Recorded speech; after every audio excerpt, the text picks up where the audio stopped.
Welcome to Let Me Fix This. Enjoy the video. You start by preparing the device and yourself. Charge Beta Heart fully so the sensor calibrates correctly. This prevents false readings.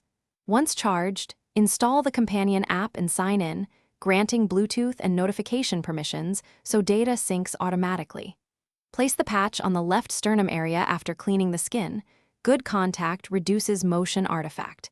Make sure adhesive sticks firmly. These first actions get you live data quickly and set the baseline for accurate monitoring. Once paired, you configure monitoring to match your needs. Select Beta Heart in the app, confirm the pairing code, and allow any firmware updates.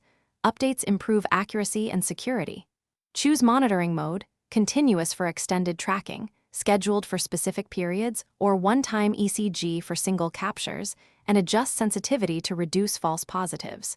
Enable cloud sync and secure backup so you never lose sessions. Finally, set notification thresholds so the app alerts you immediately if To finish, stop the session in app and remove the patch gently after the recommended duration. Store or dispose of components per instructions to preserve adhesives and sensors. If data fails to sync, try simple fixes first. Toggle Bluetooth, force close the app, restart your phone, then repair the device. This resolves most connection issues. If problems persist, export logs from the app and contact support.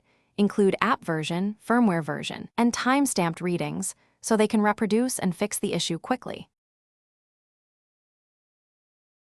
Thanks for watching. If you found this helpful, don't forget to like and subscribe.